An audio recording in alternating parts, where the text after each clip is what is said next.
ಇಂದು anaesthesia ಇರುವುದರಿಂದ surgery ಮಾಡುವಾಗ ನೋವೇ ತಿಳಿಯುವುದಿಲ್ಲ. ಆದರೆ ಮತ್ತು ಮದ್ದು ಕಂಡುಹಿಡಿಯುವ ಮೊದಲು ಆಪರೇಷನ್ ಮಾಡುವುದೆಂದರೆ ಅಕ್ಷರಶಃ ನರಕವಾಗಿತ್ತು. ಆ ಕರಾಳ ದಿನಗಳ ಭಯಾನಕ ಕತೆ ಮತ್ತು ವೈದ್ಯಕೀಯ ಲೋಕದಲ್ಲಾದ ಮಹತ್ತರ ಬದಲಾವಣೆ ಕುರಿತಾದ ಮಾಹಿತಿ ಇಲ್ಲಿದೆ. ಪ್ರಸ್ತುತ ದಿನಗಳಲ್ಲಿ ಸಣ್ಣ ಆಪರೇಷನ್ ಇರಲಿ ಅಥವಾ ದೊಡ್ಡ ಸರ್ಜರಿ ಇರಲಿ, ವೈದ್ಯರು ಮೊದಲು ರೋಗಿಗೆ ಅನಸ್ತೇಶಿಯಾ ನೀಡುತ್ತಾರೆ. ಇದರಿಂದ ರೋಗಿಗೆ ಯಾವುದೇ ನೋವು ತಿಳಿಯದಂತೆ ಸರ್ಜರಿ ಸುಲಭವಾಗಿ ಮುಗಿದು ಹೋಗುತ್ತದೆ.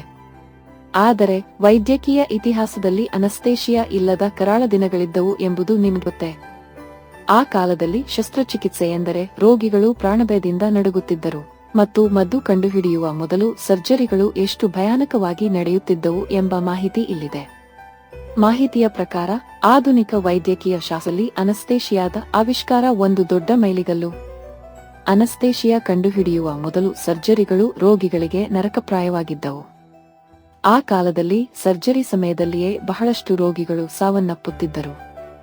ಪೂರ್ವಕಾಲದಲ್ಲಿ ಸರ್ಜರಿ ಮಾಡುವ ಸಮಯದಲ್ಲಿ ರೋಗಿ ನೋವು ತಡೆಯಲಾರದೆ ಅಲುಗಾಡದಂತೆ ಇರಲು ಅವರ ಕೈಕಾಲುಗಳನ್ನು ಮಂಚಕ್ಕೆ ಗಟ್ಟಿಯಾಗಿ ಕಟ್ಟುತ್ತಿದ್ದರು. ಅಥವಾ 4-5 ಮಂದಿ ಬಲಶಾಲಿಗಳು ರೋಗಿಯನ್ನು ಗಟ್ಟಿಯಾಗಿ ಹಿಡಿದುಕೊಳ್ಳುತ್ತಿದ್ದರು. ರೋಗಿ ಎಷ್ಟೇ ಜೋರಾಗಿ ಕಿರಿಚಿದರೂ ಅತ್ತರೂ ವೈದ್ಯರು ಸರ್ಜರಿಯನ್ನು ನಿಲ್ಲಿಸುತ್ತಿರಲಿಲ್ಲ. ಕೆಲವು ಬಾರಿ ನೋವಿನ ತೀವ್ರತೆಯನ್ನು ತಡೆಯಲಾರದೆ ರೋಗಿಗಳು ಆಪರೇಷನ್ ಥಿಯೇಟರ್ನಲ್ಲೇ ಹೃದಯಾಘಾತದಿಂದ ಸಾವನ್ನಪ್ಪುತ್ತಿದ್ದರು. ನೋವಿನ ತೀವ್ರತೆಯನ್ನು ಸ್ವಲ್ಪ ಮಟ್ಟಿಗೆ ಕಡಿಮೆ ಮಾಡಲು ಆ ದಿನಗಳಲ್ಲಿ ವೈದ್ಯರು ಕೆಲವು ವಿಚಿತ್ರ ಮತ್ತು ಅಪಾಯಕಾರಿ ಮಾರ್ಗಗಳನ್ನು ಅನುಸರಿಸುತ್ತಿದ್ದರು. ರೋಗಿಗೆ ವಿಪರೀತವಾಗಿ ಮದ್ಯ, ಆಲ್ಕೋಹಾಲ್ ಕುಡಿಸಿ ಅಮಲೇರಿಸುತ್ತಿದ್ದರು.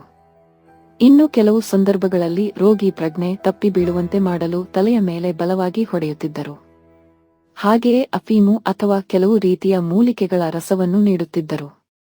ಆದರೂ ಸರ್ಜರಿ ಮಾಡುವಾಗ ಉಂಟಾಗುವ ತೀವ್ರವಾದ ನೋವಿನಿಂದ ಅವರಿಗೆ ಉಪಶಮನ ಸಿಗುತ್ತಿರಲಿಲ್ಲ. ಈ ಭಯಾನಕ ಪರಿಸ್ಥಿತಿಗೆ 1846ರಲ್ಲಿ ತೆರೆ ಬಿದ್ದಿತು.